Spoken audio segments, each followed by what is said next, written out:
Hello, good evening. নিশ্চয় সবে ভালে আছে সকলো ভালে আছে মোৰ হিটু একাউণ্টত থকা মানুহখিনিক যদি মই ইনভাইট কৰিব পাৰো মই কৈছিলুৱে আজি 78 ডেথ এনিভাৰ্সাৰী আমাৰ অসমৰ জননেতা বিম্বৰ দেউৰীৰ সো তেখেতৰ বিষয়ে মই লাইভ আহিম বুলি কৈছিলো সো তাৰে কিছু কথা পাতিবৰ কাৰণে তথ্য সহকাৰে কাৰণ বৰ্তমান পৰিস্থিতিয়ে আমাক বহু কথাই ক'বলৈ জনাবলৈ উপস্থাপন কৰিবলৈ যুক্তি সহকাৰে তথ্য সহকাৰে ক'বলৈ আমাক বাধ্য কৰিছে যাৰ চেষ্টা এজন উদয়মান চিন্তাশীল গৱেষণাশীল যি বুলি নামে নকক সেই দৃষ্টিৰে আগবাঢ়ি যাবলৈ চেষ্টা কৰি আছো যাতে অসমীয়া সমাজখন আৰু মজবুত হৈ আৰু বেছি গভীৰভাৱে চিন্তাশীল কৰিব পৰাকৈ যাতে কথাবোৰ উপস্থাপন কৰিব পাৰো তাৰে দৃষ্টিভংগী ৰাখি সদায় মই কাম কৰিবলৈ চেষ্টা কৰি আছো সো মোক 1 মিনিট বা 2 মিনিট দিয়ক কেনেকৈ শ্বেয়াৰ কৰে বা কোনোবাই জানা যদি হয় ওকে মই বাৰু মোৰ হিটু একাউণ্টত মই ভিডিঅ'টো দিবলৈ চেষ্টা কৰিম তাত যিসকল মোৰ বন্ধু আছে তাতে নিশ্চয় চাব পাৰিব যি নহওক এই পেজতে মোৰ যিখিনি ক'বলগীয়া কথা আছে এইখিনিক মই আপোনালোকক আজি যিটো আমাৰ অসমৰ জননেতা অসমক ভাল পোৱা অসমৰ হৈ মাত মতা সেই সময়ৰ যিটো বিম্বৰ দেউৰীৰ বিষয়ে আজি তেখেতৰ 78 ডেথ এনিভাৰ্সাৰী হয় সো তেখেতৰ বিষয়ে মই কিছু কথা আপোনালোকক জনাম সো ইয়াত মোৰ ব্যক্তিগত মানে উপস্থাপন নহয় বা ব্যক্তিগত ইয়াত অভিমত নহয় কমপ্লিটলি মই অসমৰ গণ্যমান্য ব্যক্তিসকলে ইতিমধ্যেই গৱেষণা কৰি তেখেতসকলে তথ্য সহকাৰে তেখেতৰ বিষয়ে যিখিনি মানে তথ্য দি থৈ গৈছে সেইখিনি আপোনালোকৰ কাষত যুক্তি সহকাৰে দাঙি ধৰিবৰ কাৰণে মই চেষ্টাহে কৰিম পোনপ্ৰথমে বিম্বৰ দেউৰী কথা ক'বলৈ যাওঁতে সেই সময়ৰ ভাৰতবৰ্ষ সেই সময়ৰ অসমৰ পৰিস্থিতি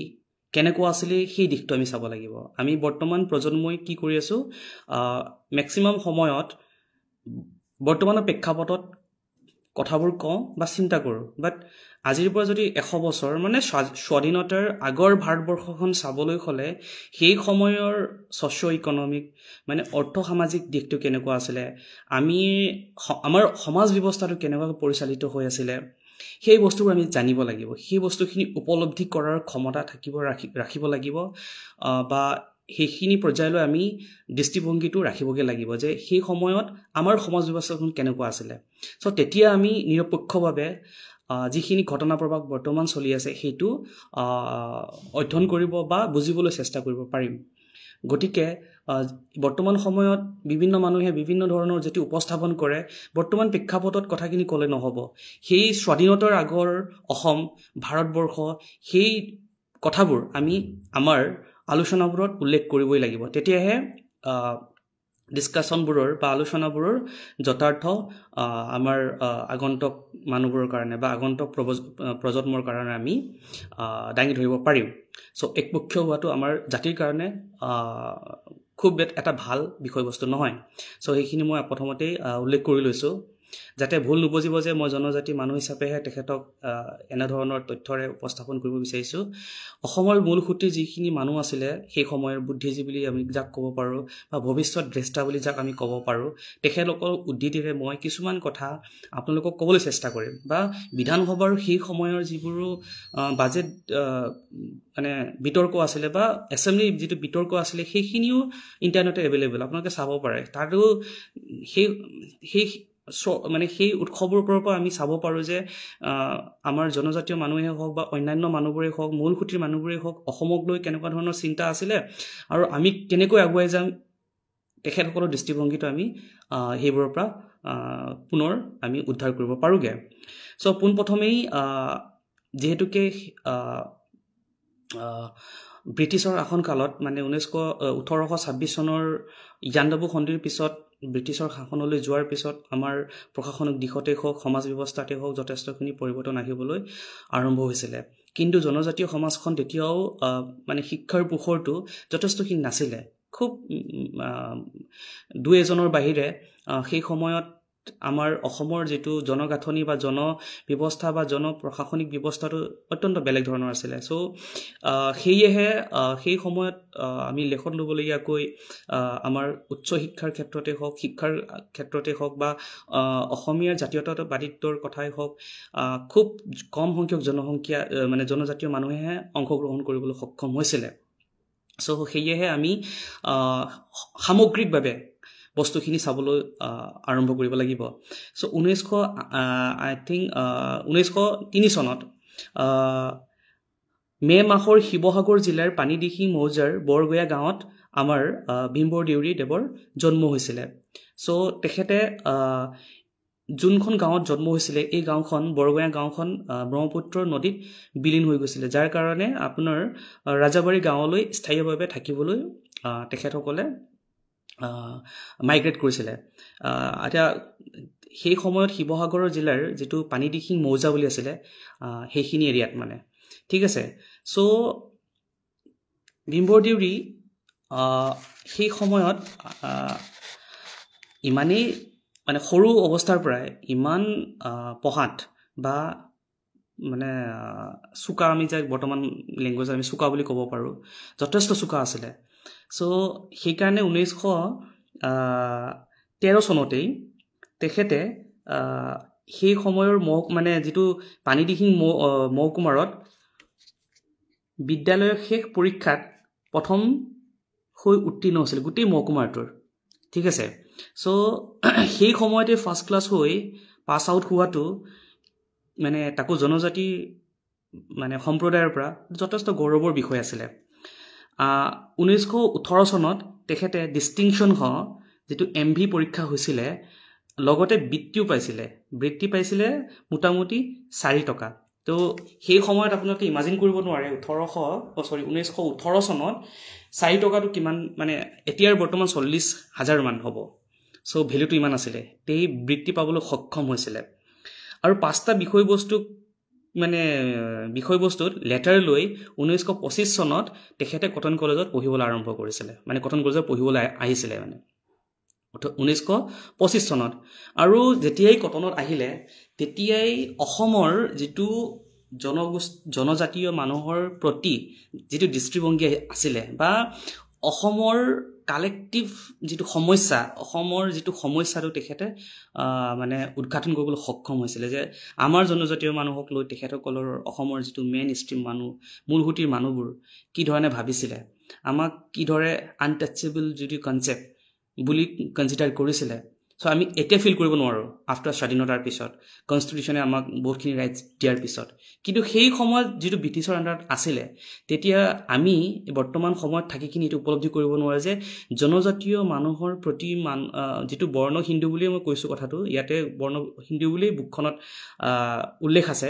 বৰ্ণ হিন্দু মানুহে কি দৃষ্টিভংগীৰে আমাক চাইছিল এতিয়া আমি এটো উপলব্ধি কৰিব নোৱাৰো গতিকে এইখিনি সময়ৰ কথাটো এনালাইসিস কৰিব লাগিলে আমাৰ প্ৰতি জনজাতিৰ প্ৰতি আনটাচেবল যেটো কনসেপ্টটো যথেষ্ট আছিল এটো মই তথ্য সহকাৰে আপোনালোকক জনাম এতিয়া তেখেতে যেতিয়াই কটন কলেজত আহিলে তেতিয়া নানান ধৰণৰ প্ৰশ্নবোৰ উদয় হ'বলৈ আৰম্ভ কৰিলে তেওঁ লাহে লাহে বুজি পাবলৈ ধৰিলে জাতিটোৰ ৰূপ ক'ত আৰম্ভ হৈছে ইয়াতে জাতিটো মানে কাৰ কথা কৈছে অসমীয়া জাতিটোৰ কথা কৈছে যে জনজাতীয়ৰ কথাটো কোৱা নাই তাত সো অসমীয়াত্বৰ কথাটো যিসকলে কোৱেশ্চন কৰে তেখেতক যে তেখেতে কেৱল মাত্ৰ জনজাতিৰ কাৰণে মাত মাতিছিল বাট যেটো জাতিৰ কথা কোৱা হৈছে এটো অসমীয়া জাতিৰ কথাটো কোৱা হৈছিল যে জাতি গঠন প্ৰক্ৰিয়াত বা জাতি যেটো সমস্যাটো অসমীয়া যেটো এতিয়াও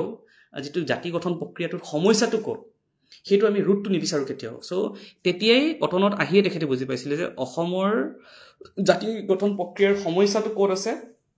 আৰু সেইটো কিয়ৰ কাৰণে আছে কাৰণ আমাৰ চিন্তাধাৰাটো যদি আমি সমভাৱপন্নভাৱে যদি আগবাঢ়িব নোৱাৰো যে তেখেতসকলৰ জংগলত থকাৰ কাৰণে তেখেতসকলক ব্যৱহাৰটো বেলেগকৈ কৰিম বা তেখেতসকলক আমি বেলেগ ক্লাছৰ বুলি আমি কনচিডাৰ কৰিম এনেকুৱা ধৰণৰ চিন্তাধাৰাবোৰে মানুহৰ সেই সময়ত মানে মানে বেলেগ বেলেগকে এইটো এছচি মানে কি বুলি ক'ম তেখেতসকলক আমাৰ ঘৰত সোমাব নোৱাৰিব ধৰণৰ কথাবোৰ যথেষ্ট প্ৰচলন আছিলে মানে এতিয়া আমি উপলব্ধি কৰিব নোৱাৰিম কাৰণ সমাজ ব্যৱস্থাই আফটাৰ স্বাধীনতাৰ পিছত বহুতখিনি চেঞ্জেছ হ'ল সেইটো মানিবই লাগিব জনজাতীয় সমাজতো বহুতখিনি মানে আমাৰ বৰ্ণ হিন্দুৰ মাজত গ্ৰহণযোগ্যতাটো বাঢ়ি গ'ল সেইটো আমি এবছলিউটলি একচেপ্ট কৰোঁ কিন্তু সেই সময়ৰ যিখিনি ডিছক্ৰিমিনেশ্যন আছিলে সেইটো একচেপ্ট কৰিব লাগিব আৰু এইটো সময় অনুযায়ী আমি সকলোৱে সমানে হৈ যামগে সো সেই পৰ্যায়লৈকে আমি ৱেইট কৰি আছো সেই চিন্তাধাৰালৈকে সেই মানে সকলো সমভাৱপন্নভাৱে চাব পৰা দিনটোলৈকে আমি ৱেইট কৰিব লাগিব সো কি হৈছিলে কটন কলেজত আহাৰ পিছতে তেখেতে মানে নিজ চকুৰে দেখিছিলে হা এই বুকখনৰ মতে নিজ চকুৰে দেখিবলৈ পালে যে সমাজৰ চকুত জনজাতিসকল কিমান অস্পষ্ট ঠিক আছে কটন কলেজত যেতিয়াই জনজাতি ছাত্ৰসকলৰ কাৰণে আছুতীয়াকৈ দ্বিতীয় ছাত্ৰবাস বৰ্তমান ৰঞ্জিত বৰপূজাৰী ছাত্ৰবাসৰ ৰখা হৈছিলে মানে কটন কলেজৰ দুটা ছাত্ৰবাসত মানে ফাৰ্ষ্ট এণ্ড ছেকেণ্ড হোষ্টেল ছেকেণ্ডটোত কেৱল মাত্ৰ আমাৰ জনজাতীয় মানুহক ৰখা হৈছিলে আৰু প্ৰথমটোত বৰ্ণ হিন্দুক ৰখা হৈছিলে সো তেতিয়া তেখেতে ৰিয়েলাইজ কৰিছিল এইটো কেনেকুৱা ধৰণৰ এটা ব্যৱস্থা যে ইয়াত আমাৰ উচ্চ খাপৰ মানুহখিনি থাকিব আমি নিম্ন মানে যাক তেতিয়া নিম্ন জাতৰ মানুহ বুলি কনচিডাৰ কৰিছিল তাত থাকিব সো তেখেতে উপলব্ধি কৰিছিলে অবভিয়াছলি যেতিয়া আপুনি পঢ়া শুনা কৰিব বা যেতিয়া জ্ঞানেৰে আপুনি শিক্ষাৰ জ্ঞানেৰে জ্ঞাত মানে প্ৰজ্ঞান হ'ব তেতিয়াতো কুৱেশ্যন উঠাটো স্বাভাৱিক হয়নে নহয় আমি মানুহ হিচাপে জন্ম যেতিয়া লৈছোঁ সমভাৱে চাব পৰা দৃষ্টিটো আমাৰ থাকিব লাগিব সো সেয়েহে তেখেতে এই সময়ত যিটো বৈষ্ণৱমূলক ব্যৱস্থা আছিলে আমাৰ কাৰণে সেইটো কেনেকৈ একত্ৰিতভাৱে আমাৰ যিখন ট্ৰাইবেল জনগোষ্ঠীৰ মানুহ আছিলে বা ছাত্ৰী পঢ়িব আহিছিলে সেইসকলক একগোট কৰিবলৈ আৰম্ভ কৰিলে আৰু সেই সময়ৰ যিটো সংগ্ৰামী অভিজ্ঞতাই সেইটোৱে অভাৰঅল অসমখনৰ প্ৰটেকশ্যনৰ ক্ষেত্ৰত ভীমবৰক খুবকৈ মানে হেল্প কৰিছিলে বুজি উঠিছিলে যে আমি কোনটো ৱেত গ'লে অসমখন প্ৰটেক্ট কৰিব পাৰিম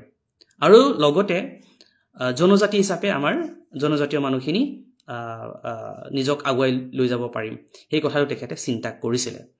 সো একপক্ষভাৱে বহু মানুহেই বৰ্তমান সময়ত তেখেতক কেৱল মাত্ৰ জনজাতীয় নেতা হিচাপে প্ৰতিষ্ঠা কৰিব বিচৰাটোৰ দুৰ্ভাগ্যজনক কথা সেইটোৰ বহুতখিনি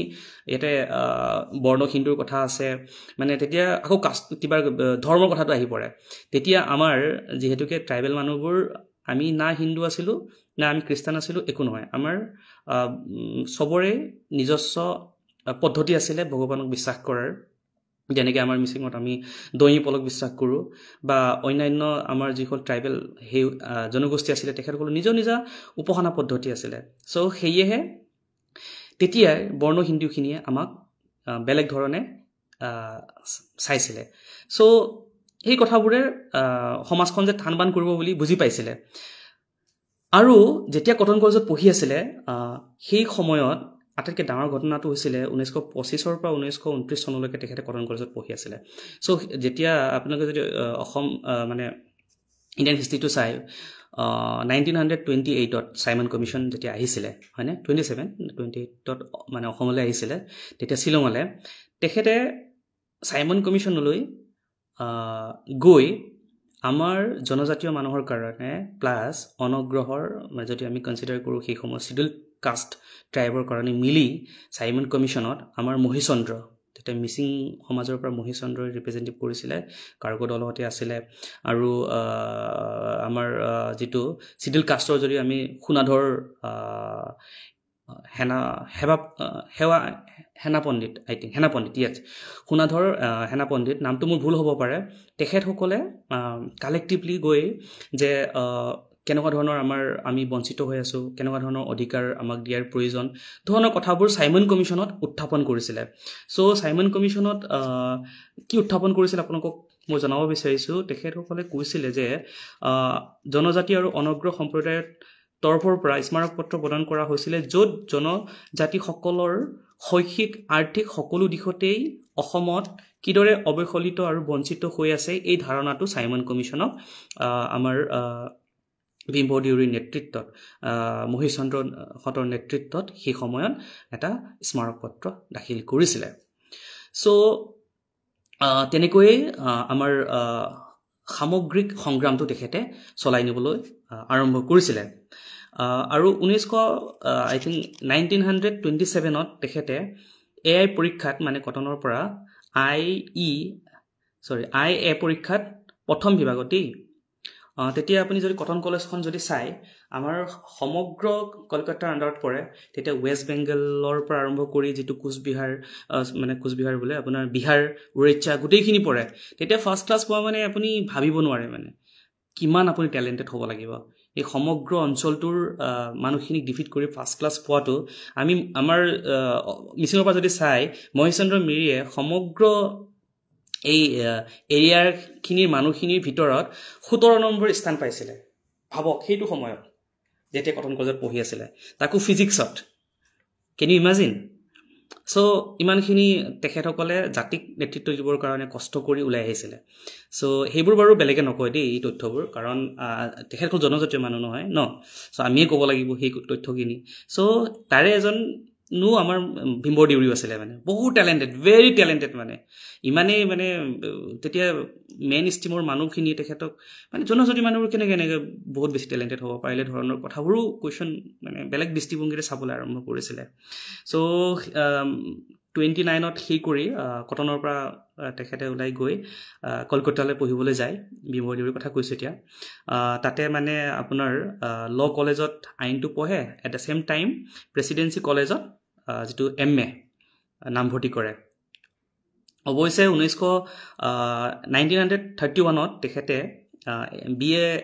BL পৰীক্ষাটো মানে যেটো LLB পৰীক্ষাটো পাছ কৰি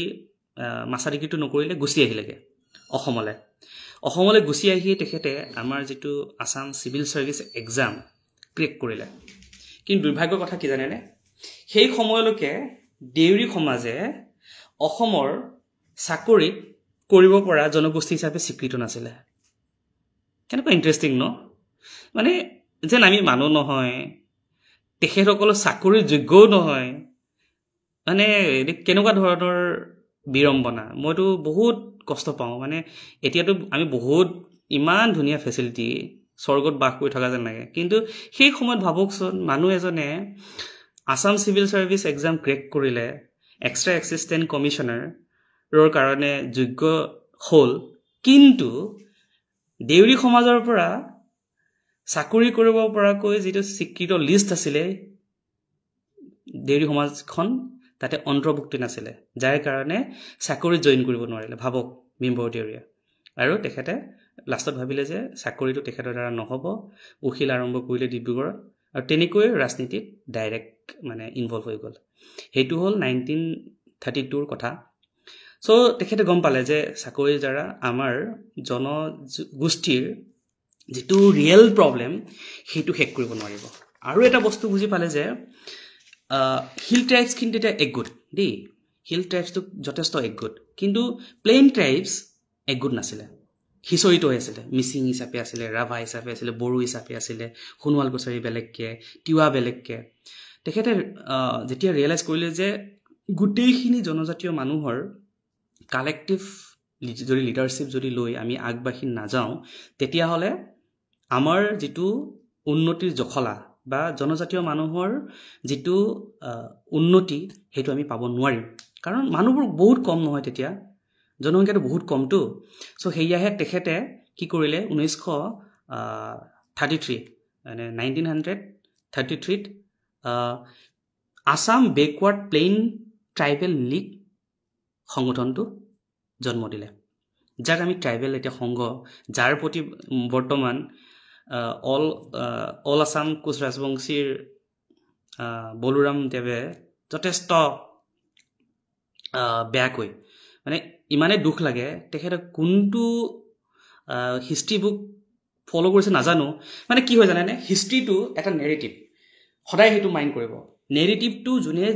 যেনেকৈ বিল্ড কৰিব পাৰে তেনেকৈ মানুহবোৰ আগুৱাই যাব বিচাৰে হয়নে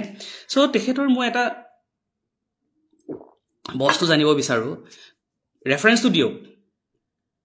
হা মানে ইয়াত ধৰ্মৰ কথাটো আহি পৰে বৰ্ণ হিন্দুৰ মানুহবোৰে সেই সময়ত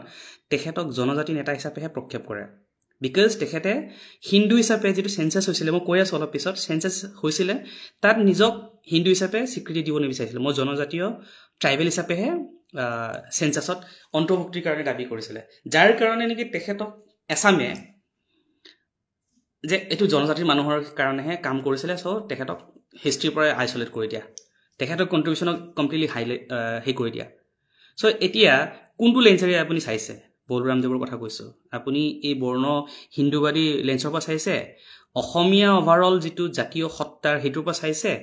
চ' আপুনি প্ৰথমতে কনফাৰ্ম কৰি ল'ব লাগে আমাক মই আপোনাক কেতিয়াও নেৰোঁ আপুনি বহুত মিষ্টেক কৰি আছে আপুনি নিজক ইমান ধম্ভালি মাৰি কয় যোৱাকালিও এটা কথা আপুনি কৈছে তাকো মুকলিকৈ কৈছে মই আপোনাক নেৰোঁ চাব কাৰণ হিষ্ট্ৰী সেই সময়ত জনসংখ্যাটো কম কৰাৰ কাৰণে তেখেতে ইমান দুৰ্ভোগ ভুগিব লগা হৈছিলে তেখেতে ইমান টেলেণ্ট হোৱাৰ পিছত অসমৰ কাৰণে ইমান ভাবাৰ পিছত কেৱল মাত্ৰ জনজাতীয় নেতা হিচাপে আইচলেটেড এতিয়াতো খলনায়ক সজাব বিচাৰিছে আপুনি হয়নে নহয় তো সেইটোতো হ'ব দিব নোৱাৰোঁ আৰু হ'ব নিদিওঁ চাব আপুনি হা মই তথ্য সহকাৰে কথাবোৰ কৈ আছোঁ মই আপোনাক ৰেফাৰেঞ্চ দিব পাৰিম আৰু যুক্তিৰে যদি মই ৰিচাৰ্চ কৰা মানুহ ৰিচাৰ্চ কৰা মানুহে যুক্তিৰে কথাবোৰ কয় তাক তথ্য উপস্থাপন কৰে আপোনাৰ নিচিনাকৈ ষ্টুডিঅ'ত বহি কিনি ইচ্ছা গ'ল ট্ৰাইবেল সংগই সেই অসমখন ধ্বংস কৰি দিলে বুলি কৈ মই মানিম নেকি যুক্তিৰে কওক না আপুনি কথাবোৰ যদি দম আছে মোক তথ্যখিনি দিয়ক বা জনজাতীয় মানুহক তথ্যখিনি দিয়ক এইখন বুকত এইখন ৰিচাৰ্চ পেপাৰত এইখনত তেনেকৈ উল্লেখ আছে বুলি কেৱল মাত্ৰ আপোনাৰ ন্যস্ত স্বাৰ্থৰ কাৰণে কাৰোবাৰ জনগোষ্ঠীয় মানুহক আপুনি হিষ্ট্ৰী বিকৃতিকৰণ কৰিব মইতো নামানো নহয় হয়নে নহয় চ' এইটো মানা দৰকাৰো নাই আমাৰ প্ৰতিজন মানুহেই অসমীয়াক ভাল পোৱা মানুহে দেই এতিয়া মই কেৱল জনজাতিৰ কথা কোৱা নাই ইয়াত অসমীয়াক ভাল পোৱা মানুহ অসমীয়া জাতীয় সত্তাক ভাল পোৱা মানুহ ডেফিনেশ্যন যোনে জানে হা তেখেতসকলক সকলোকে কৈছোঁ মই সামৰিছোঁ কথাবোৰ বহল দৃষ্টিভংগীৰে আমি আগবাঢ়িব লাগিব আমি আগবাঢ়িম চ' কি হ'ল তেনেকৈ কালেক্টিভলি যেতিয়া সেই মানে ট্ৰাইবেল লীগখন জন্ম হৈ গ'ল নহয় তেতিয়া চৰকাৰৰ ওচৰত সেই সময়ত চৰকাৰ মানে কাক মিন কৰিছে গম পাই নাই আমি অসমীয়া মানুহৰ দ্বাৰা গঠিত চৰকাৰৰ কথা কৈ থকা নাই ইয়াতে ব্ৰিটিছ আছে তেতিয়াও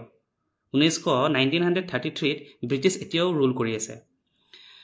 কিন্তু তাহাঁতসকলে বুজি পাইছে যে ইণ্ডিয়াৰ পৰা আমি যাবগৈ লাগিব ব্ৰিটিছে চ' লাহেকৈ পাৰ্লিয়ামেণ্টাৰী ফৰ্ম অফ গভৰ্ণমেণ্টটো কেনেকৈ ইণ্ট্ৰডিউচ কৰিব পাৰি সেই কথাবোৰ চৰ্চাত আহিছিলে মানে যাৰ কাৰণে 1935ত এটা মানে পাৰ্লিয়ামেণ্টত তাহাঁতৰ ব্ৰিটিছৰ পাৰ্লিয়ামেণ্টত এটা এক্ট আনি কিনি যে কেনেকৈ যুক্তৰাষ্ট্ৰীয়ভাৱে মানে এটা চেণ্ট্ৰেলত এটা সেই থাকিব গভৰ্ণমেণ্ট থাকিব ষ্টেটত প্ৰভিন্সত এটা গভৰ্ণমেণ্ট থাকিব বুলি গভৰ্ণমেণ্ট মানে ছিষ্টেমটো ইণ্ট্ৰডিউচ কৰিলে যাৰ কাৰণে সেইটো গৈ 1937ত প্ৰভিন্সিয়েল মানে অসমৰ কাৰণে ষ্টেট হেৰি হৈছিলে ইলেকশ্যন হৈছিলে আৰু সেইটোত কেৱল ট্ৰাইবেল সংঘৰ নিৰবিচ্ছিন্ন ডিমাণ্ডৰ কাৰণে 4টাকৈ 108টা বিধানসভা পৰিষদৰ আসনৰ ভিতৰত 4টা পোষ্ট জনজাতীয় মানুহৰ কাৰণে সংৰক্ষণ কৰিছিলে ঠিক আছে চ' ইতিমধ্যে মই বহুতকেইটা ভিডিঅ'ত কৈছোঁৱেই তাতে আমাৰ মানে কোনকেইজন মানুহে জয় হৈ আহিছিলে ৰূপনাথ ব্ৰহ্ম এইটো ট্ৰাইবেল লীগৰ গোটেইখিনি ট্ৰাইবেল লীগৰে হয় ৰবিচন্দ্ৰ কছাৰী কাৰ্ক দলে যিটো লখিমপুৰৰ পৰা হৈছিলে 102 নং বিধানসভা পৰিষদ তেতিয়া হয়নে আৰু ধীৰেন সিং দেউৰী এইটো অলপ ভেৰিফাই কৰিব লাগিব তেখেতে নগাঁও বুলি কৈছেতো চ' তিৱা হ'ব তেখেতে চ' তিৱা সম্প্ৰদায়ৰ পৰা ধীৰেন সিং দেউৰীক তেখেতসকলে জয় হৈ আহিছে তেতিয়ালৈকে কিন্তু বিম্বৰ দেউৰী বিধানসভালৈ অহা নাছিলে আৰু সেইখিনি এক্টতে অসমক বাই কেমেৰেলিজিম মানে দুটা সদন থাকিব এটা বিধান পৰিষদ এটা বিধানসভা আৰু এটা বিধান পৰিষদ মানে আপাৰ আৰু লোৱাৰটো হ'ল বিধানসভা পৰিষদলৈ আমাৰ বিম্বৰ দেউৰীক চিলেক্ট কৰা হৈছিলে কেতিয়া কৰা হৈছিলে এইটো 1939 চনত 39ত আৰু সেইটোত আমাৰ কংগ্ৰেছ চৰকাৰো মানে কংগ্ৰেছ চৰকাৰ নহয় তেতিয়াৰ কংগ্ৰেছে সমৰ্থন জনাইছিলে তেতিয়া বুজি পাইছিলে যে গোপীনাথ বৰদলৈ মই উদ্ধৃতি দিম ইয়াতে কেনেকৈ তেখেতে বুজি পাইছিলে যে এইজন মানুহ ইমান সৰু সুৰা মানুহ নহয় সৰু চিন্তাৰ মানুহ নহয় হয় ট্ৰাইবেল মানুহৰ কাৰণে কাম কৰিছে কিন্তু কালেক্টিভ মানে যিটো মানে কনচিয়াছনেছটো আছাম বুলি আছিলে মানে হয়নে নহয় আপুনি চিন্তাধাৰাটো মানে অকল জনজাতীয় মানুহৰ কাৰণে কথা ক'লেই যে আমি অসমীয়াৰ যিটো কালেক্টিভ পৰিচয় সেইটোৰ বিষয়ে আমি নকম সেইটোতো নহয় সো যেটো কালেক্টিভনেছটো আছামিজ আছিল সো সেই কথাটো বহু বৰ্ণবাদী বৰ্ণ হিন্দুৰ মানুহে বা সেই সময়ৰ যেটো ইন্টেলিজেন্ট আমাৰ বুদ্ধিজীৱী বুলি কওঁ অসমীয়া মানুহে বুজি পাইছিল যাৰ কাৰণে কি উচ্চ সদনত আপাৰ অসম বিধান পৰিষদলৈ তেখেতক নমিনেট কৰা হৈছিল সো ইন্টাৰেষ্টিংলি যেতিয়াই বিধান পৰিষদলৈ তেখেতে আহিলে এটা কথা লক্ষ্য কৰিব ইমান বেছি তেখেতে তুলা ধৰ মানে কি বুলি কম এটো গভৰ্ণমেণ্টক হলটেকত পেলাব পাৰিছিল মানে যথেষ্ট কোৱেশ্চন কৰিব পাৰিছিল সো মই এটা উদাহৰণ হৈতে আপোনাক কৈ যাবলৈ চেষ্টা কৰিম সেই সময়ত উচ্চ মানে পৰিষদত সদস্যৰূপে বিম্বৰ দেউৰীয়ে যেতিয়াই আহিলে তেখেতৰ পখৰ বৌদ্ধিক চেতনাই মানে ইন্টেলিজেন্ট লেভেলৰ থিংকিং কেপাচিটিৰ কাৰণে সকলোৰে দৃষ্টি আকৰ্ষণ কৰিবলৈ আৰম্ভ কৰিলে হয়নে যাৰ কাৰণে অসম সমাজৰ প্ৰেক্ষাপটত তেওঁ নানা প্ৰকাৰে চৰকাৰক ব্যতিব্যস্ত কৰিবলৈ ধৰিলে অতি দক্ষতাৰে তেওঁ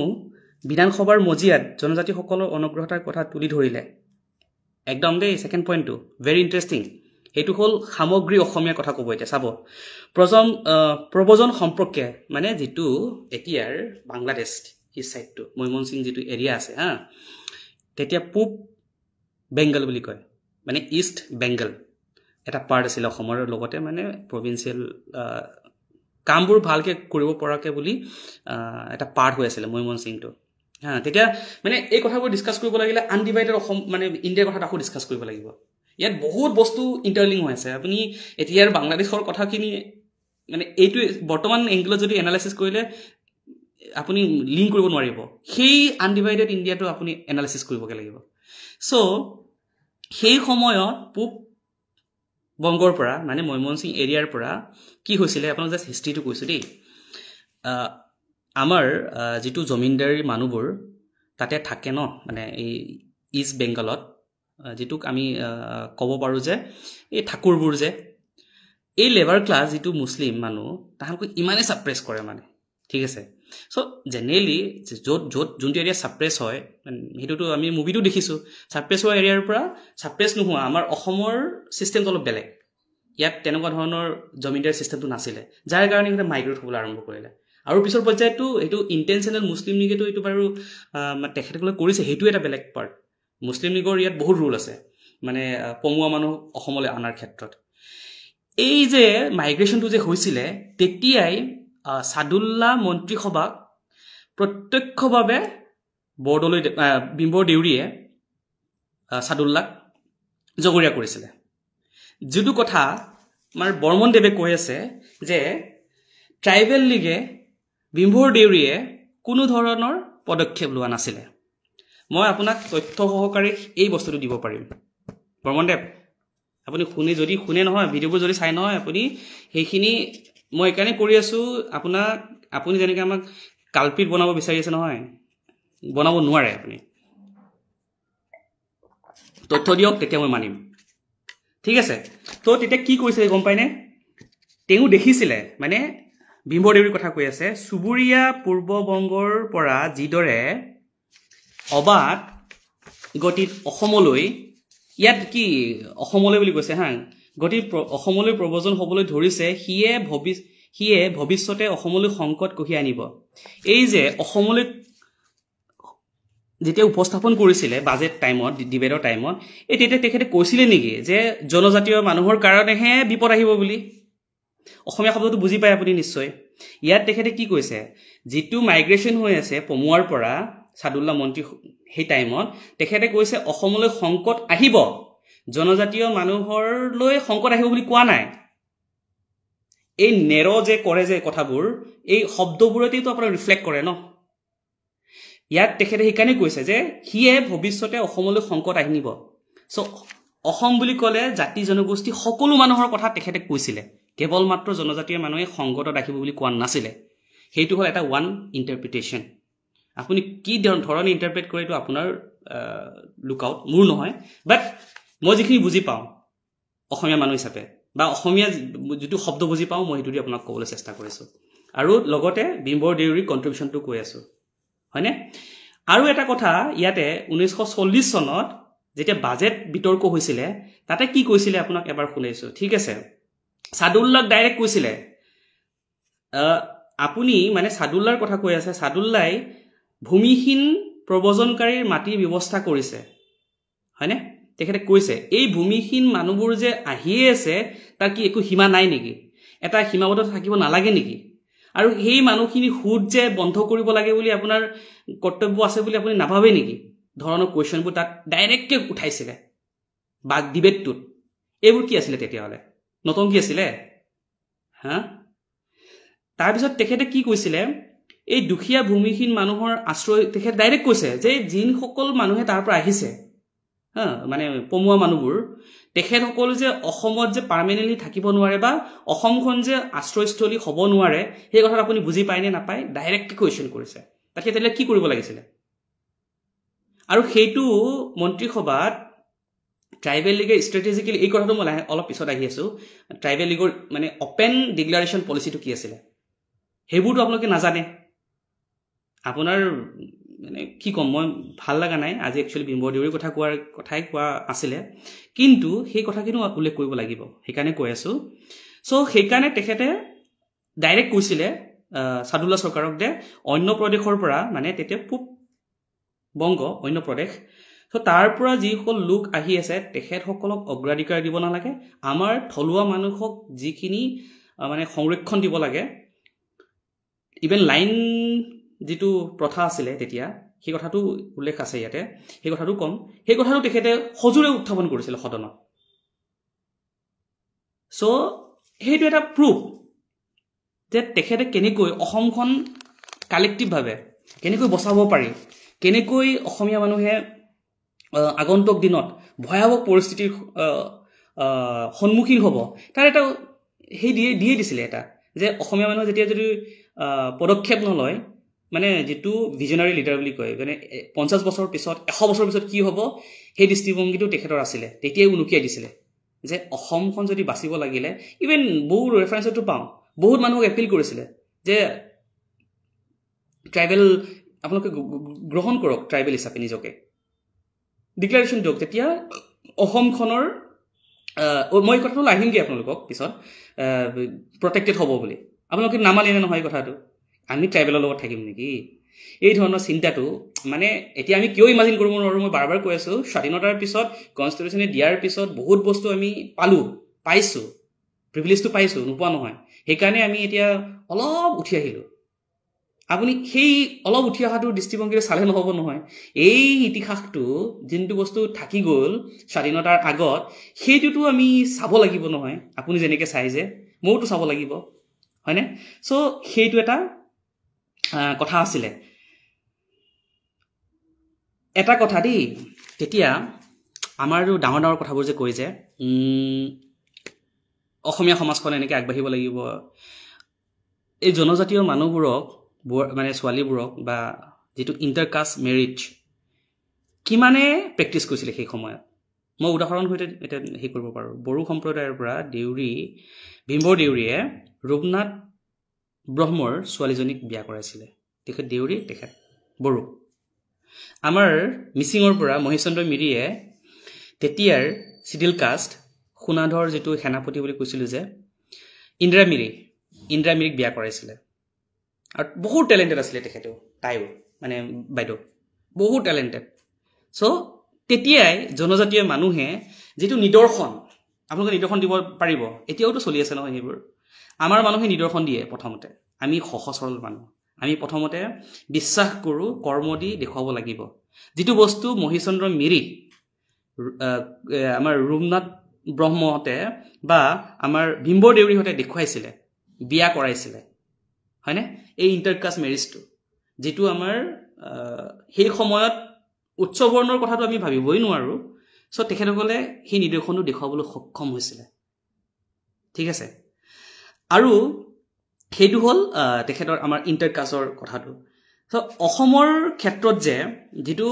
এতিয়া বহুতে গম পাব নাই নাজানো excluded semi excluded partially excluded মানে তেনেকুৱা ডিমা হাছাওবোৰ পাৰ্চিয়েলি এক্সক্লুডেড মিজো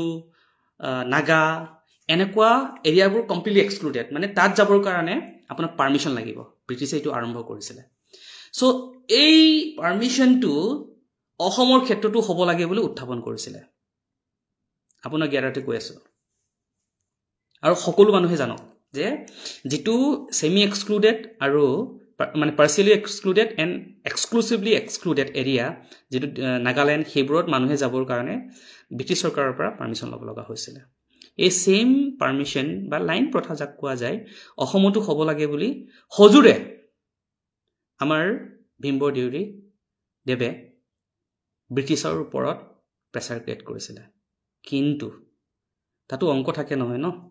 তো নোৱাৰিলে তেখেতে এটা সাকসেস নহল সো ক্লেভাৰ মানুহ নহয়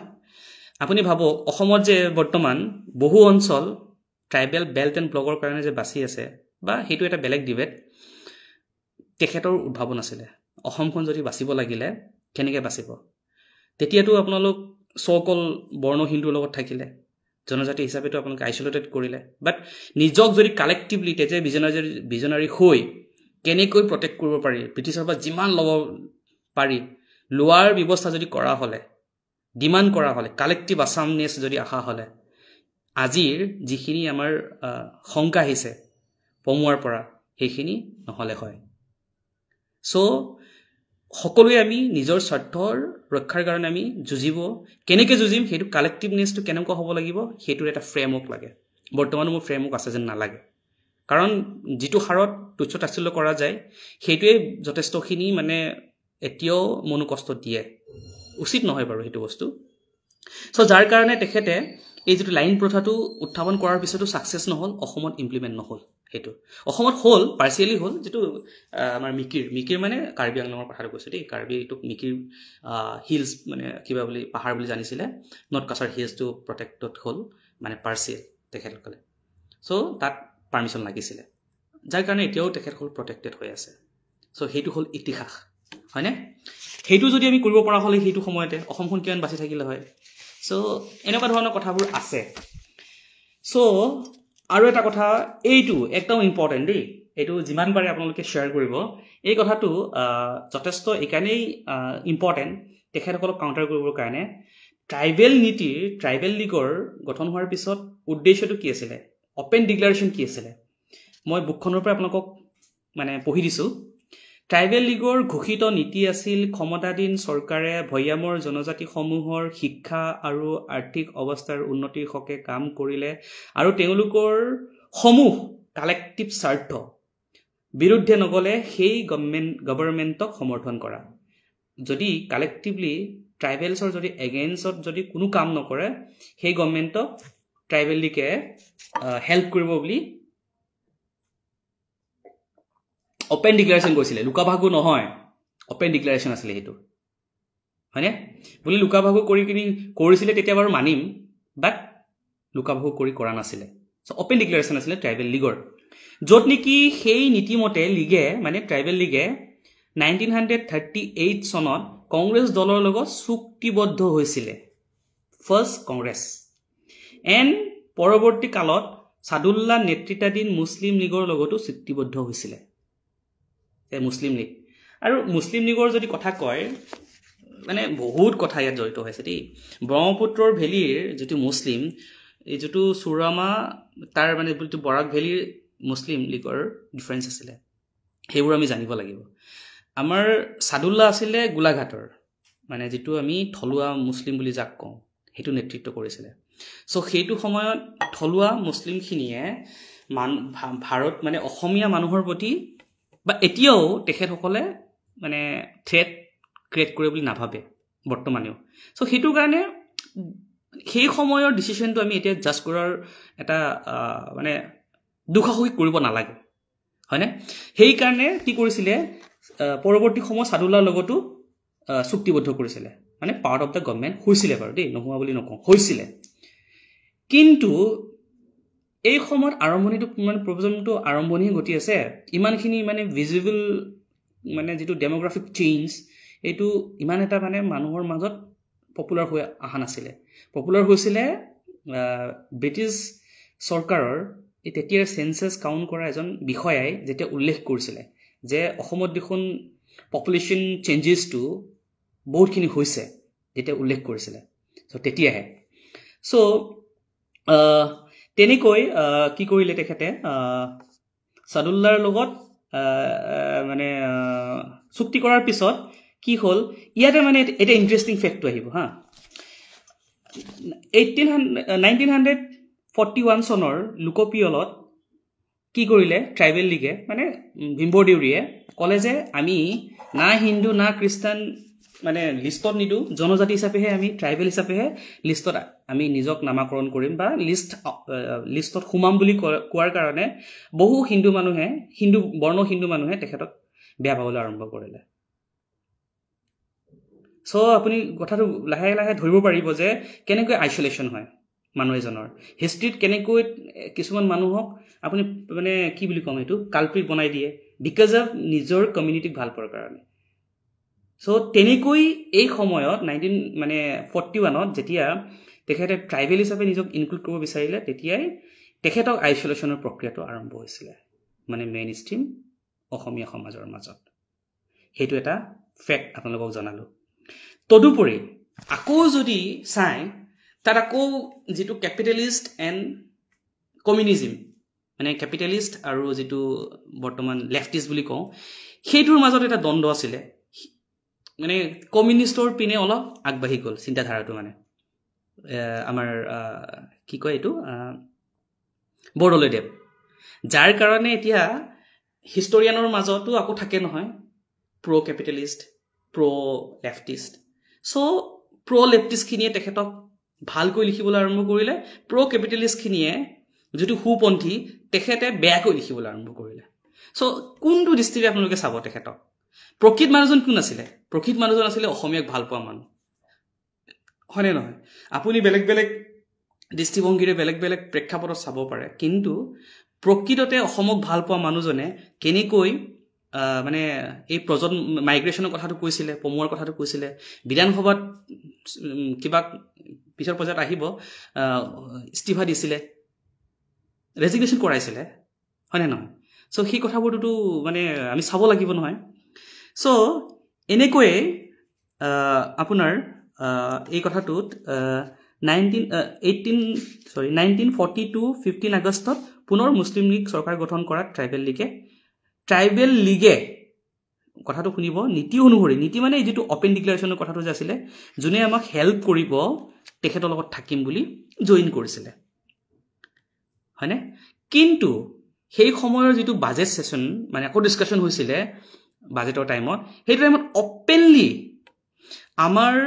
ফাৰ্মাৰ্ছবোৰক সাদুল্লা চৰকাৰে আৰু যিটো শিক্ষাৰ প্ৰাথমিক শিক্ষা সম্প্ৰসাৰণৰ যিটো নীতি লৈছিলে একদম মানে কৰিব পৰা নাছিলে সাদুল্লাই ইমানে তোলা ধৰাকে তেখেতে দাঙি ধৰিছিলে মোক কেতিয়াবা সময় হ'লে তাৰো যিটো একচুৱেল ষ্টেটমেণ্ট আপোনালোকক পঢ়ি শুনাম সেইবোৰো মানে ইমান বেয়াকে আৰু ভূমিপত্তন মানে যিটো লেণ্ড ডিষ্ট্ৰিবিউশ্যনক পলিচি ওলাইছিলে সেইটোৰ ওপৰত তেখেতে ক'বলৈ আৰম্ভ কৰিছিলে মানে যুক্তিবোৰ আৰু কি হৈছিলে পমুৱা মানে সাদুল্লাই কি কৰিলে ভাসানী নামৰ এজন মৌলবী আছিলে এই ধুবুৰী ছাইডৰ গোৱালপাৰা আণ্টিবাইটেড গোৱালপাৰা মৈমনসিং এই ছাইডৰ মস্ত মানে মানে কি উগ্ৰ যিটো ফাণ্ডামেণ্টেলিষ্ট বুলি ক'ব পাৰি কি কৰে যেতিয়াই এভিকশ্যন কৰি বৰ্তমান যিটো এভিকশ্যন চলি আছে তেতিয়াও চলিছিলে এভিকশ্যন কৰি উঠি মানে চব খেদি দিলে দেন আকৌ এসপ্তাহৰ পিছত দেখে চব মানুহবোৰ আকৌ আহিছেগৈ কাৰণ সেই ভাসানীজন আছাম এছেম্বলিৰ মেম্বাৰ আছিলে সো তেখেত এনেকুৱা এজন মানুহ আছিলে তাৰ পৰা লৈ আহে মানুহবোৰক আৰু তেখেত মুছলিম লীগৰ মানুহ সো মুছলিম লীগে তেখেতক জানিছিলে যে সেইটো সময়তো অলমষ্ট মানে পাকিস্তানৰ কনচেপ্টটো আহি গ'ল আৰু যে তেখেতলোকে মুছলিম এটা ধৰ্মৰ ভিত্তিত ৰাষ্ট্ৰ গঠন কৰিব সো লাহে লাহে লাহে লাহে লাহে লাহে মাইগ্ৰেশ্যনটো কৰাবলৈ আৰম্ভ কৰিলে হয়নে সেই দিশটো আছে মানে সো তেখেতসকলে ভাবি আছে যে আমি যেতিয়াই মানে নেশ্যন ফৰ্ম কৰিম তেতিয়া অসমখন তেখেতসকলৰ লগত মেজৰিটি কৰাই কিনি লৈ যাব কেনেকুৱা মানে ফেক্ট বস্তুবোৰ চাব মানে কেনেকুৱা ধৰণৰ কমপ্লিকেটেড অসম হিষ্ট্ৰীটো মানে সো মানে সেই বস্তুটো তেখেতে কৰি দিছিলে যে মুছলিম লীগে কি কৰিবলৈ গৈ আছে হয়নে সেইটো টাইমত আমাৰ যিটো বিধানসভাৰ মানুহ আছিলে তেখেতসকল যথেষ্ট শংকিত হৈছিলে গোপীনাথ বৰদলৈ যিটো দিনলিপি বুলি যিটো বুক লিখিছে নিজৰ মানে সেইটো পিছত বৰুৱা কি নিৰঞ্জন বৰুৱা আই থিংক এখন বুক মই কেতিয়াবা আপোনালোকক ক'ম তাতে যি যি উদ্ধৃতি আছে সেইখিনিও আপোনালোকক ক'বলৈ চেষ্টা কৰিম সেইখনটো ধুনীয়াকৈ উল্লেখ আছে কেনেকৈ অসমখন এদিন তেতিয়াই এতিয়াৰ পৰা 100 বছৰ আগত ভাবক যে অসমখন বাংলাদেশী সমস্যাটোৱে জলাকলা খুৱাব আৰু সেইটো খুৱাবই আপোনাক এইটো 100 বছৰলৈকে আৰু থাকিব পাৰে কোনো যে নাথাকিব মই নকওঁ কাৰণ মানুহবোৰ আমাৰ ঠিক নহয় মানে চিন্তাবোৰ আমাৰ ঠিক নহয় আমি কেৱল ৰাজনীতিহে কৰোঁ প্ৰকৃত মানে যেনেকৈ বিম্বৰ দেউৰী আমিতো সহজ সৰল মানুহ আমি সলিউশ্যনত বিলিভ কৰোঁ যেনেকৈ মানে ট্ৰাইবেল বেল্টৰ কথাবোৰ আহিলে these are the practical solution if you really want to protect us then constitutionally যেটি existing provision আছে হেতু থ্ৰুদি কাম কৰক না মই যে এটা এই ক্লোজ 6 ৰ কথাটো বাৰবাৰ কৈ আছো তাত প্ৰেক্টিকেল সলিউশ্যন আছে কিন্তু আপোনাক সেইবোৰ নিদিয়ে আকৌ তাত কিয় নিদিয়ে আনডিভাইডেড ভাৰতৰ কথা আছে ভাৰত ৰাষ্ট্ৰৰ যেটো বিজেপি চৰকাৰ আছে নহয় বিজেপি চৰকাৰৰ কিছুমান নীতি আছে এটা যদি ট্ৰাইবেলিষ্টে যদি কৈ আছে নহয় ট্ৰাইবেলিষ্টে যদি অসমখন দি দিয়ে তেখেতলোকে কি নিজৰ ৰাস্তাটো বন্ধ কৰিব নেকি কেতিয়াও নকৰে কিয় নকৰে অসমে একমাত্ৰ নৰ্থ ইষ্টত এনেকুৱা এখন ৰাজ্য হৈ আছেগে য'ত নেকি আনডিভাইডেড ইণ্ডিয়াৰ মানুহখিনি ইয়াত জাপি দিব পাৰে কেন ইউ ইমাজিন কেতিয়াবা আপুনি ভাবিছেনে এই কথাটো সেইকাৰণে ট্ৰাইবেল ষ্টেটবোৰ যিবোৰ আমাৰ এই মাননীয় বিধায়ক এই কি আছিলে তেখেতৰ নামটো মৰিগাঁৱৰ কৈ আছে ট্ৰাইবেল ষ্টেট হ'ব আৰু বি ৰিয়েলিষ্টিক ভাই হ'ব নোৱাৰে হ'ব নিদিয়ে একচুৱেলি হ'ব পাৰে বাট নিদিয়ে কাৰণ অসমে আছেগে আৰু ডাম্পিং গ্ৰাউণ্ড আনডিভাইডেড ইণ্ডিয়াৰ মানুহখিনি এবজৰ্ব কৰিবৰ কাৰণে আপুনি কেনেকৈ ভাবিলে যে ট্ৰাইবেল ষ্টেট দিখিনি এইখিনি ৰাস্তা বন্ধ কৰিব ভাৰত চৰকাৰে নকৰে এইটো ডেট ইজ ভেৰি ট্ৰু এইটো আপুনি সদায় মনত ৰাখক ট্ৰাইবেল ষ্টেট যিটো কথা কৈ আছে প্ৰেক্টিকেলিটি নাই এতিয়া বৰ্তমান আৰু যদি সঁচা অৰ্থত যদি অসমক ৰক্ষা কৰিব বিচাৰিছে ক্লজ 6 ট্ৰাইবেল ষ্টেটটোৰ হিষ্ট্ৰী যদি এইটোও কম মই এটা হিষ্ট্ৰী ট্ৰাইবেল ষ্টেট যিটো মেঘালয়ৰ কথা কৈ আছে সেই হিষ্ট্ৰীটোত হ'ব লাগিলে আপুনি ভিন্ন ভিন্ন অসমৰ যিবোৰ ক্ষুদ্ৰ ক্ষুদ্ৰ জনগোষ্ঠী আছে নহয় সবকে এটা ইণ্ডিপেণ্ডেণ্ট এণ্টিটি হিচাপে এষ্টাব্লিছ কৰি উঠি মানে প্ৰটেক্ট কৰিব লাগিব কথা ধৰিব পাৰিছে চ' এনেকুৱা মানে চ' সেইকাৰণে এই আমাৰ মাননীয় বিধায়কজনে যিটো প্ৰস্তাৱ দিছে যে কোনো ক্ষতি নোহোৱাকৈ ট্ৰাইবেল ষ্টেট কৰিব এইবোৰৰ প্ৰেক্টিকেলিটি আছে বাট একচেপ্টেবিলিটি এণ্ড দেন ইমপ্লিমেণ্ট যিটো মানে কি বুলি ক'ম ইমপ্লিমেণ্টৰ যিটো ইছ্যুজ সেইখিনি যথেষ্ট আছে এইটো ভাৰত চৰকাৰে নকৰে সেইটো আপুনি কেতিয়াও নাভাবিব কাৰণ মানে বাংলাদেশ সীমাটো আমাৰ ডাইৰেক্ট শ্বেয়াৰিং হৈ আছে নহয় সেইকাৰণে নিদিয়ে সেইটো কথাটো সদায় মনত ৰাখিব ডাম্পিং গ্ৰাউণ্ড আমি অসমীয়া হৈ থাকিম তো সেইকাৰণে ট্ৰাইবেল ষ্টেট পাম এই সপোনটো আপোনালোকে এৰক হয়নে চ' এতিয়া তেখেতৰ কথালৈকে আহোগে মহানতাৰ কথাটো কৈছোঁ যেতিয়া মানে বিশ্ববিদ্যালয় আমাৰ গুৱাহাটী বিশ্ববিদ্যালয় দেই মানে ডিমাণ্ডটো আহিছে তেতিয়া কি কৰিছে সাদুল্লাই টেকনিক কৰি ডিলে কৰাই আছিলে চ' সেই ইউনিভাৰ্চিটিটো গুৱাহাটী ইউনিভাৰ্চিটিটো গোপীনাথ বৰদলৈৰ নেতৃত্বত তেতিয়াই সকলো মানুহে আমাৰ ভিজনটো আহিছে আৰু কলকাতাৰ লগত আমি কিয় ইউনিভাৰ্চিটিত পঢ়ি থাকিম নিজৰ জাতীয়তাবাদী থাকিব লাগিব নহয় চ' গুৱাহাটী বিশ্ববিদ্যালয়ৰ ডিমাণ্ডটো আহিলে চ' সেইটো সময়ত সাদুল্লাই মানে শ্ল' কৰি আছে চ' সেই শ্ল'কৰণটো বিশ্ববিদ্যালয়টো যে ডিলে কিয় কৰি আছে নিজৰ জাতিৰ কাৰণে নিজৰ মানুহৰ কাৰণে এখন বিশ্ববিদ্যালয় আমি কিয় প্ৰতিষ্ঠা কৰিব নোৱাৰোঁ বুলি তেখেতে সজোৰে উত্থাপন কৰিছিলে এইটো কি কেৱল মাত্ৰ জনজাতিৰ কাৰণে ইউনিভাৰ্চিটি বিচাৰিছিলে নেকি তাতে এইটো অসমীয়া কথাটো আছে নহয় হয়নে নহয় চ' সেইবোৰত অসমীয়াত্বৰ কথাটো আহি পৰেগৈ মানে যিটো ইউনিভাৰ্চিটিৰ কাৰণে এষ্টাব্লিছমেণ্টৰ কাৰণে সোনকালে কৰিবৰ কাৰণে বুলি যিটো কথা কৈছিলে সেই কথাটো তাত আহি পৰে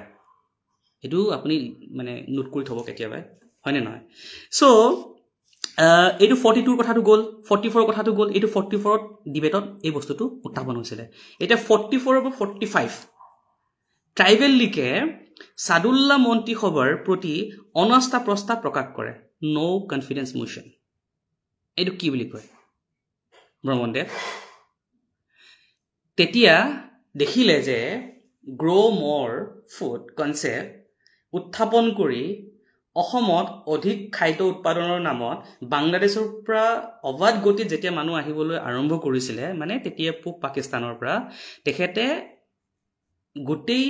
ট্ৰাইবেল লীগৰ সদস্যসকলে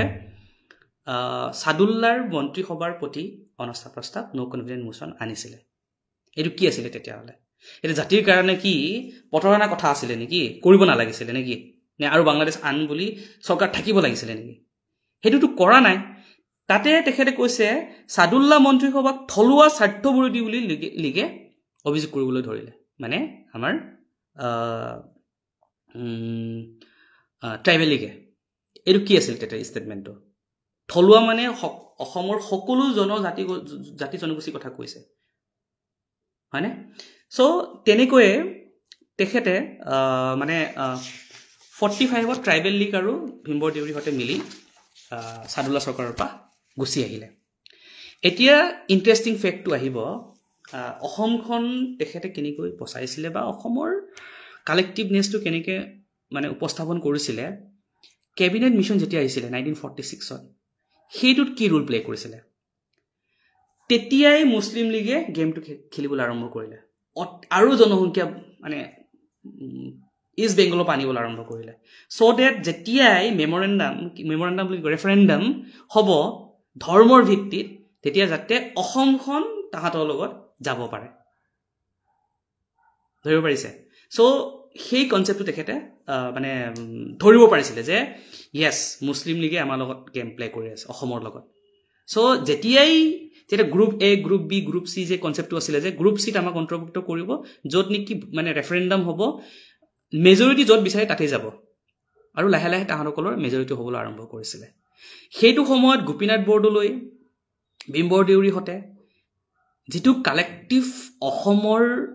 অসম ছেপাৰেটকৈ থকাৰ যুদ্ধ আৰম্ভ কৰিছিলে তেতিয়া চুৰামা ভেলীৰ কনচেপ্ট আছে তাতে হা তেতিয়া মানে ৰেচিষ্টিবোৰ বেলেগ ধৰণৰ মানে এইটো ডটবোৰ আপুনি কানেক্ট কৰিব লাগিব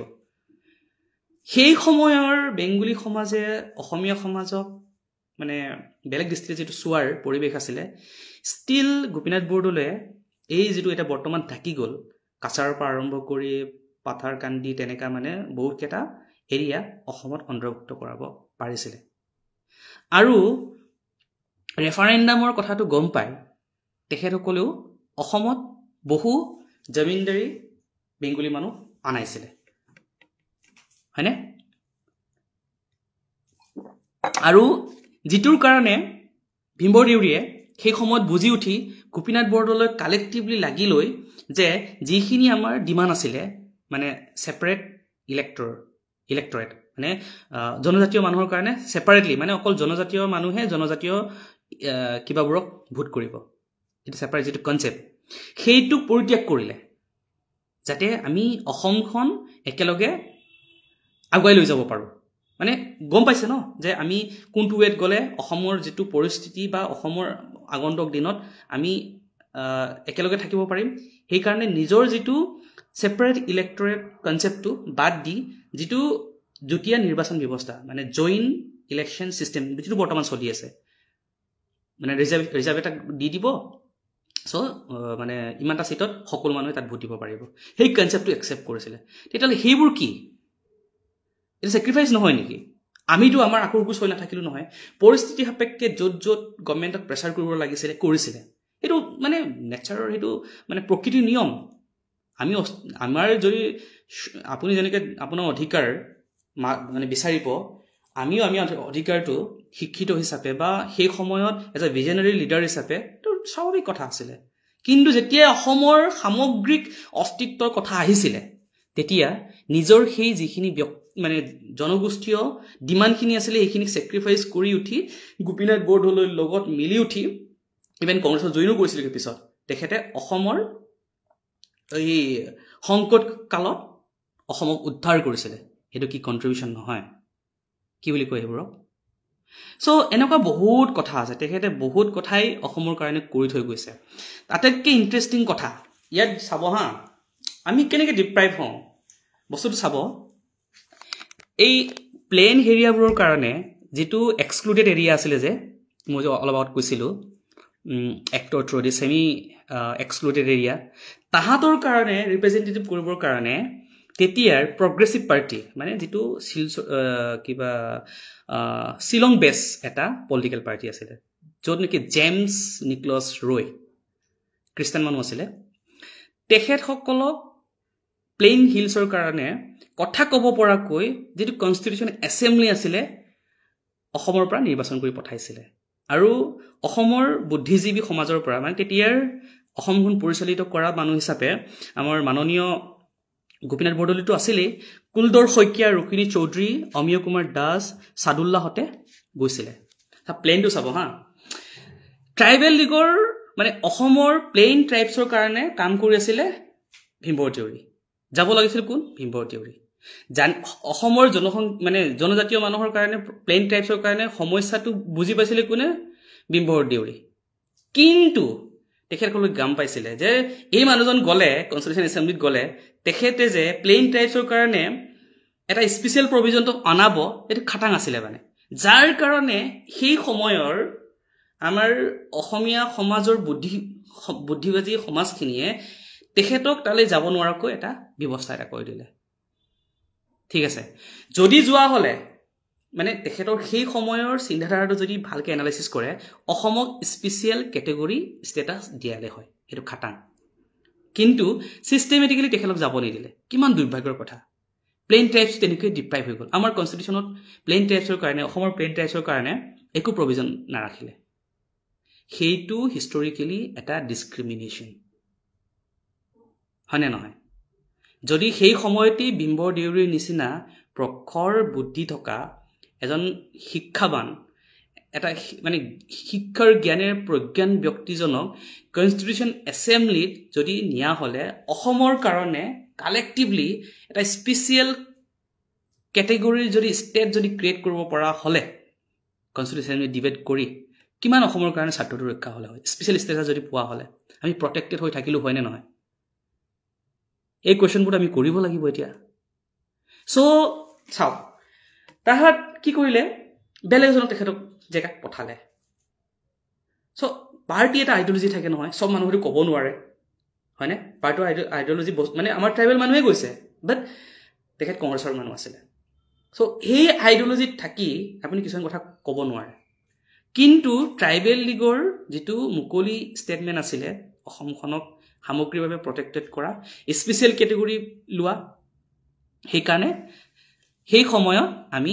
আমাৰ প্লেইন ট্ৰাইবছবোৰে বঞ্চিত হ'লোঁ মানে কি বুলি ক'ম এইটো এটা চিষ্টেমেটিক প্লেইন ডুজৱেৰ চিষ্টেমেটিক প্লেইন ঠিক আছে এতিয়াও কোনো কথা নাই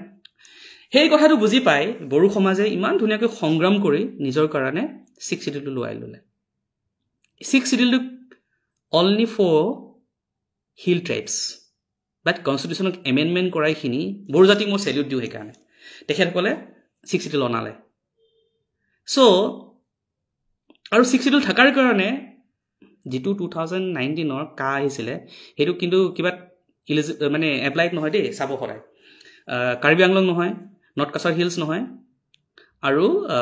বড়োলেণ্ড নহয় চ' কিমান প্ৰটেক্টেড ডাম্পিং তাত গ্ৰাউণ্ড বনাব নোৱাৰে বাংলাদেশীবোৰক এতিয়া চ' সেইটো প্ৰেক্ষাপটৰ পৰা আমিও মিচিং সমাজে 6 শিডিউল বিচাৰোঁ কিন্তু মানুহে কোনটো দৃষ্টিত চাই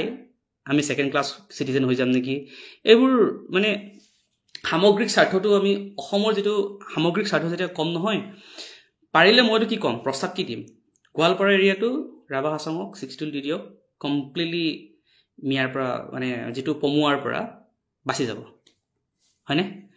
এই মাজৰ যিটো মৰিগাঁও তিৱাক দি দিয়ক 6 শিডিউল সেইখিনি এৰিয়া মানে একদম নগাঁৱৰ এৰিয়াটো এক্সটেণ্ড কৰি দিয়ক য'ত নেকি তাহাঁতে মাটি কিনিব নোৱাৰিব চেণ্ট্ৰেলত যদি ল' আহে ইমপ্লিমেণ্ট নহ'ব হয়নে নহয় তাৰপিছত ইফালে বোলে মানে মৰাণ মটক যদি এতিয়া আহি যায় ইফালেও দি দিয়ক 6 শিডিউল তাত মানে যিটো বৰ্তমান আমি যিটো শংকা কৰি আছোঁ বা মৰাণ মটক সমাজে বা আহোম সমাজে শংকা কৰি আছে সেইটো প্ৰটেক্টেড হ'ব these are the practical solution অসমখন যদি প্ৰটেক্টেড কৰিব বিচাৰে ঠিক আছে মানে তাত বেছিকৈ ট্ৰাইবেলৰ ফাণ্ডবোৰ আহে বুলি কয় বাট আমি যদি মিলিখিনি সকলোৱে যদি সমান ভাগে থাকিব পাৰোঁ ফাণ্ডখিনি ইউজ কৰিব পাৰোঁ ডেফিনেটলি পাৰোঁ ন চ' ট্ৰাইবেল যিটো মেঘালয় কনচেপ্টটো কৈ আছে সেইটোত প্ৰেক্টিকেলিটি বহুত প্ৰব্লেম আছে কাৰণ চবে কেতিয়াও নিজৰ মানে 66টা ষ্টেট লিষ্ট আছে তাত 61টা অলৰেডি মানে কিবালে কাউন্সিলবোৰলৈ দিয়া হৈছে অনলি 5টা নে 6টাতহে তেখেতসকলে ল ইমপ্লিমেণ্ট কৰিব পাৰে উইদাউট দিয়াৰ consent of the concerned 6 areas তাহাঁতে তাত মানে ষ্টেট ল বা চেণ্ট্ৰেল ল ইমপ্লিমেণ্ট নহয় চ' ইমানখিনি পাৱাৰ তাত দিয়া থাকে ট্ৰাইবেল ষ্টেটত বা ট্ৰাইবেল ষ্টেট বুলি নহয় এইটো অট'নমাছ ষ্টেটবোৰত চ' সেই কনচেপ্টটো অসমত যেন হ'ব যেন মোৰ প্ৰেক্টিকেলি নালাগে কাৰণ সেইটোত আপুনি পাৱাৰ ডিষ্ট্ৰিবিউশ্যনটোৰ কথা আহিব নহয় যুক্তৰাষ্ট্ৰীয় কথাটো আহিব তেখেতসকলে বহুত বেছি এম্পাৱাৰ হৈ যাব এতিয়া বড়োলেণ্ড বহুতে মানে নিবিচাৰে বিকজ বহুতখিনি পাৱাৰ তালে ডিভোট কৰা গৈছে চ' এনেকুৱা জটিলতা আছে চ' সেইটো হ'ল কনষ্টিটিউশ্যনেলি কেনেকৈ আমাক ট্ৰাইবছক হিল প্লেইন ট্ৰাইবছক এক্সক্লুডেড কৰিলে থ্ৰু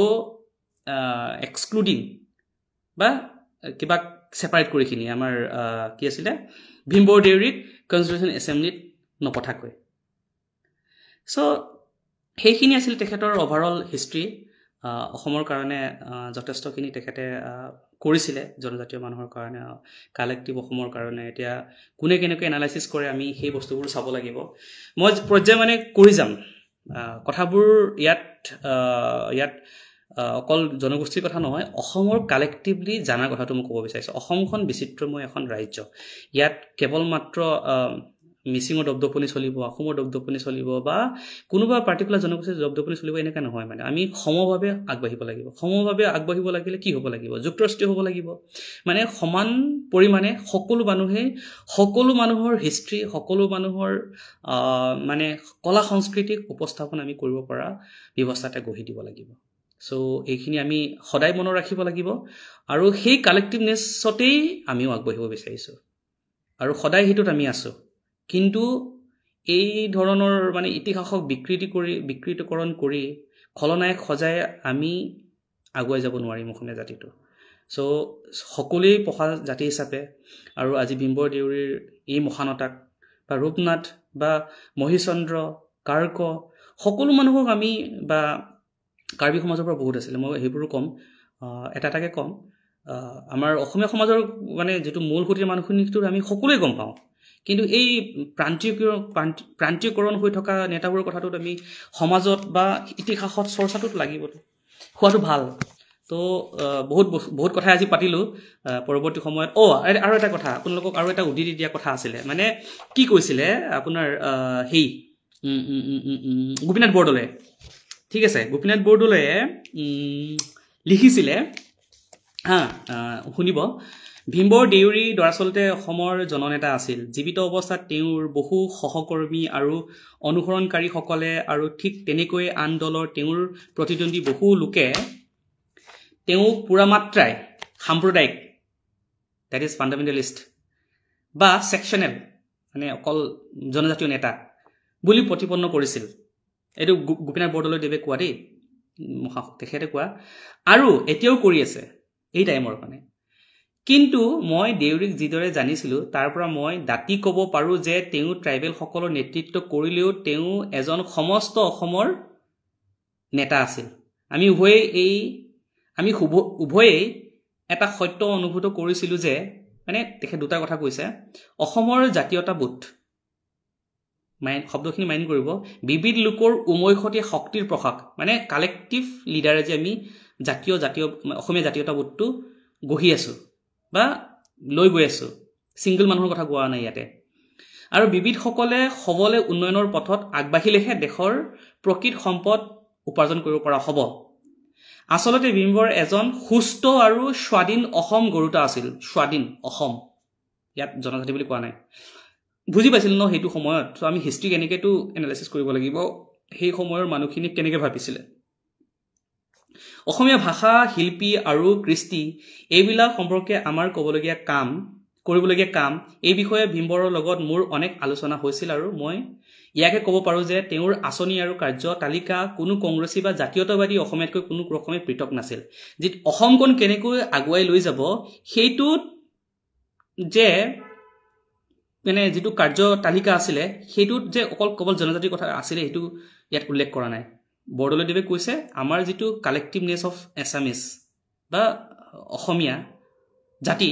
সেইটো আছিল বুলি তেখেতে উল্লেখ কৰিছে আৰু এটা কথা মানে উল্লেখযোগ্যভাৱে তেখেতে কৈছে তেওঁ মানে দেউৰীৰ কথা কৈছে নিজেই এজন ট্ৰাইবেল নেতা হৈ পিছপৰা জনজাতিক উন্নতিৰ পথলৈ নিবলৈ চেষ্টা কৰাটো যদি আমি দুখৰ কথা বুলি ভাবোঁ তেন্তে একদম ইণ্টাৰেষ্টিং তেন্তে অন্ধক বাট দেখুৱাবলৈ চেষ্টা কৰাটোকো আমি দুখনীয় বুলি ক'ব লাগিব যদি এজন ব্লাইণ্ড মানুহক আমি ৰাস্তা দি পাৰ কৰাওঁ আমি সেই টাইমত ব্লাইণ্ড বুলি ধৰকচোন আমাৰ শিক্ষাৰ পোহৰটো ইমান নাছিলে চ' আমাৰ সমাজ ব্যৱস্থাটো বেলেগ আছিলে আমি আইচলেটেড দুনিয়াত এখনত আছিলোঁ চ' সেই মানুহখিনিক যদি আগুৱাই যাওঁতে যদি হেল্প কৰে তেতিয়াহ'লে সেইটো দুখনীয় নেকি দুখনীয়টো নহয় তো তেনেকৈ বৰদলৈদেৱে তেখেতক এনালাইচিছ কৰিছিলে সেইকাৰণে জননেতা বুলিও স্বীকৃতি দিছিলে এতিয়া কিছুমানে দিব নিবিচাৰে এইটো বেলেগ কথা বাৰু এইটো হিষ্ট্ৰী ডিবেট চলি থাকিব এইটো প্ৰান্তীয়কৰণ মাৰ্জিনেলাইজটো চলি থাকিব সেইটো ইতিহাসৰ সংগ্ৰহটো থাকিবই মানে সংগ্ৰামটো থাকিবই বাট এই সংগ্ৰামত নেৰেটিভটো কোনে কেনেকৈ বিল্ড কৰিব ডিপেণ্ডছ আপন আমি কেনেকৈ পাৰ্টিচিপেট কৰোঁ আমাৰ যুৱচামে কেনেকৈ পাৰ্টিচিপেট কৰে আমি কিমান বহল দৃষ্টিভংগীৰে প্ৰেক্ষাপটখিনি আমি এনালাইচিছ কৰিছোঁ নাই ধৰণৰ কথাবোৰ আমি এনালাইচিছ কৰিব লাগিব বহুত বহুত ধন্যবাদ আজি বহুত টাইম আপোনালোকৰ ল'লোঁ ভাল লাগিল আকৌ পুনৰ লগ পাম থেংক ইউ